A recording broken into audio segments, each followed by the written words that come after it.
ஐயோ சாப்பாடு ரெடிமா. பாப்பாவுக்கு இங்கே கொண்டு வரட்டுங்களா? கொண்ட. ஆமா, இந்த பாப்பாவுக்கு இன்னும் பசிக்கலையா? சூடா கொண்டு வந்து விட்டுட்டுமா?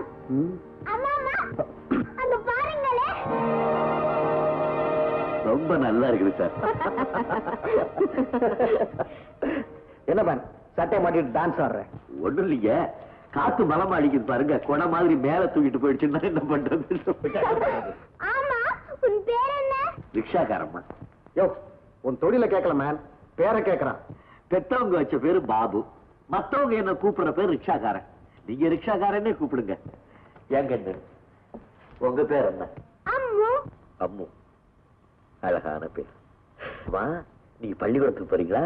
நீங்க என்ன நீ என்ன சொல்லுங்க. கேளு மேம். நீ பள்ளிக்கூடத்துக்கு போறீங்களா? இப்ப பேபி கிளாஸ், அடுத்த வருஷம் கான்வென்ட். அப்படின்னு அடுத்த வருஷம் நான் தான் உங்களை பள்ளிக்கூடத்துக்கு கூட்டிட்டு போவேன். நீங்க ஜம்முனியா ரிக்ஷாவில் உட்காந்துக்கங்க. நான் ராணி வர்றாங்க ஒரே அப்படின்னு சத்தம் போட்டுக்கிட்டே ஓடுறேன். ராசாத்தி, குழந்தை மேல இவ்வளவு அன்பா இருக்கீங்களே, உங்களுக்கு எத்தனை குழந்தைங்க? 8 இல்ல 10. என்ன 10 குழந்தைகளா? ஆமா, அப்படித்தான் குருவி ஜோசியக்காரன் சொன்னான். 10 பிள்ளையும் ஆம்பளை பிள்ளையா. பாருங்க, இன்னும் கொஞ்ச நாள்ல நம்ம வீட்டுல 10 ரிக்ஷா ஓட போகுது. ஆனா இப்ப அடியேன்னு கூப்பிடுறது கைவசம் ஒரு பஞ்சாதி கிடையாதுங்க. அம்மா, பாப்பாவுக்கு சாப்பாடு கொண்டு வந்திருக்கேன், உங்களுக்கு எடுத்து வைக்கிட்டுங்களா? ஐயா, நான் வர்றேங்க. வாங்க. வாங்கன்னா உள்ள வாங்கன்னு அர்த்தம். வாமா. ஐயா, நானு. அட வாயா. ராமையா, அம்மா இவருக்கும் சாப்பாடு கொண்டா. சரிம்மா. நான் ஒண்ணு சொன்னா ஐயா கோச்சிக்க மாட்டீங்களே? என்ன மேம்? நான் ஒண்டி கட்ட, என்கிட்ட ஒரு ஓட்டு தானுங்களே இருக்கு. ஓட்டா எதுக்கு? ஐயா, தேர்தல் தானே நிக்க போறீங்க, நல்லா தெரியுதே. தேர்தலா? ஆமா.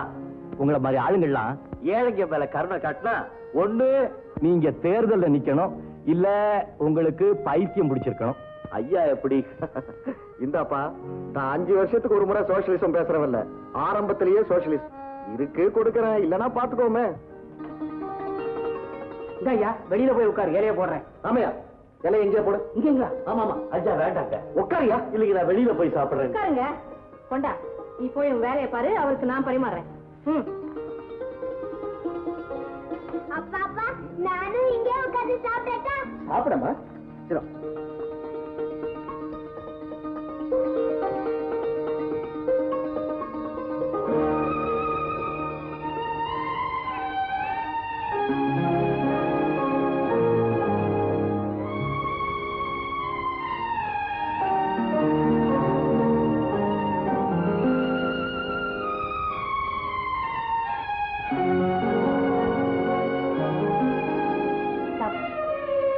சாப்பிடு மேம்.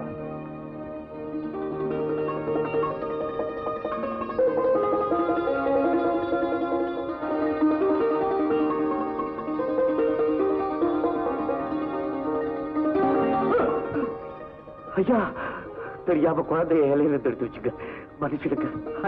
உனக்கே இல்லாம எடுத்துட்டானா? பாத்தியா பார்வதி, சாதாரணமா கத்திரிக்காய சாப்பிடாத உன் பொண்ணு இன்னைக்கு எப்படி சாப்பிடா பாத்தியா? சாப்.